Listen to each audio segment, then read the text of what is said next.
کتابوں سے دوستی رکھنے والی اعلیٰ تعلیم یافتہ باصلاحیت خاتون سارہ انعام کے قتل سے ان کے خاندان کے علاوہ ان کے دوست بھی صدمے سے دوچار ہیں۔ اپنے بچوں سے دوست بن کر زندگی گزارنے کی خواہش کے لیے دنیا سے رخصت ہونے والی سارہ انعام کی دوست اسٹیفنی حبیب نے بتایا کہ میری اس سے پہلی ملاقات سن 2011 میں ہوئی تھی، جس کے بعد ہماری دوستی گہری ہوتی چلی گئی۔ وہ پرکشش شخصیت کی حامل ایک بے ضرر انسان تھی جسے امید تھی کہ جب اس کے بچے ہوں گے تو وہ ان کے دوست ہوں گے۔ سارہ انعام کی ایک اور دوست سارہ دناوی کہتی ہیں کہ میں سوچ بھی نہیں سکتی کہ سارہ اس طرح قتل ہو جائے گی۔ بہت سارے لوگوں کو شاید ابھی بھی اندازہ نہیں ہے کہ سارہ کتنی باصلاحیت اور پڑھی لکھی خاتون تھی۔ ہم تب تک کھڑے رہیں گے جب تک انصاف کے تقاضے پورے نہیں ہو جاتے۔ سارہ انعام نے کینیڈا کی یونیورسٹی آف واٹرلو سے سن 2007 میں آرٹس اور اکنامکس میں ماسٹرز کی ڈگری حاصل کی تھی۔ یونیورسٹی آف واٹرلو کو دنیا بھر میں اکنامکس کی تعلیم کے لیے بہتر تعلیمی اداروں میں سمجھا جاتا ہے۔ تعلیم مکمل ہونے کے بعد سارہ نے اپنی پیشہ ورانہ زندگی کا آغاز جونیئر ایویلیویشن آفیسر کی حیثیت سے کینیڈا سے ہی کیا تھا۔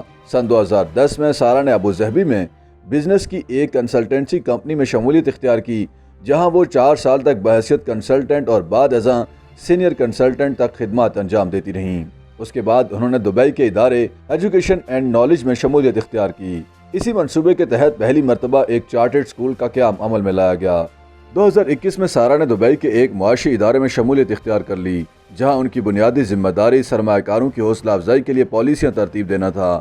اپنے شوہر کے ہاتھوں قتل ہونے والی سارہ کے بارے میں ان کی سہیلی سارہ دناوی نے کہا کہ جب ان کی مرحومہ سے ملاقات ہوئی تو وہ تب اپنا مستقبل بہتر بنانے کی جدوجہد کر رہی تھیں۔ وہ اپنی زندگی میں نہ صرف خود کامیاب ہوئیں بلکہ کئی دوستوں کو بھی بہتر مستقبل کی تعمیر کے مواقع فراہم کیے۔ وہ محنتی، پرجوش اور ذمہ دار خاتون تھیں جو اپنے سوا کسی پر بھروسہ نہیں کرتی تھیں۔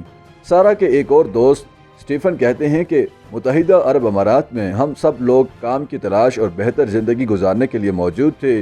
جہاں ہم لوگ اپنے خاندانوں سے دور ہوتے تھے، وہیں سارہ انعام ہمارا واحد سہارا ہوتی تھیں۔ ان کے مطابق سارہ انعام کی بدولت ہمارے 10 دوستوں کا گروپ بن گیا جو اپنی پیشہ ورانہ زندگی کے سلسلے میں دنیا کے مختلف ممالک میں موجود ہے۔ یہ فقط ایک گروپ نہیں بلکہ ایک خاندان تھا جسے ہم نے دی فیملی کا نام دے رکھا تھا۔ انہوں نے بتایا کہ سارہ کتابوں سے محبت کرتی تھیں۔ وہ فارغ ہوتی تو ان کا کام صرف اور صرف پڑھنا ہوتا تھا۔ سارہ کو سفر کرنا اور مختلف ثقافتوں کو تلاش کرنا پسند تھا۔ وہ مختلف زبانیں سیکھتی رہتی تھیں۔ اسٹیفن نے بتایا کہ ہمارے دوستوں کے گروپ نے ایک ساتھ بہت زیادہ سفر کیے ہیں۔ عمان سے لبنان اور ترکی تک ہم لوگ مختلف میوزیمز اور مختلف مقامات پر ساتھ گئے۔ انہوں نے بتایا کہ سارہ ہمیشہ اپنے والدین کو خوش رکھنا اور انہیں محبت اور سکون فراہم کرنا چاہتی تھی تاکہ ان کے والدین ان پر فخر کر سکیں۔ وہ اکثر اپنے والدین اور دوستوں کو ملنے کینیڈا اور پاکستان آتی جاتی رہتی تھیں۔ سارہ اپنی والدہ کے حوالے سے بہت زیادہ حساس تھیں۔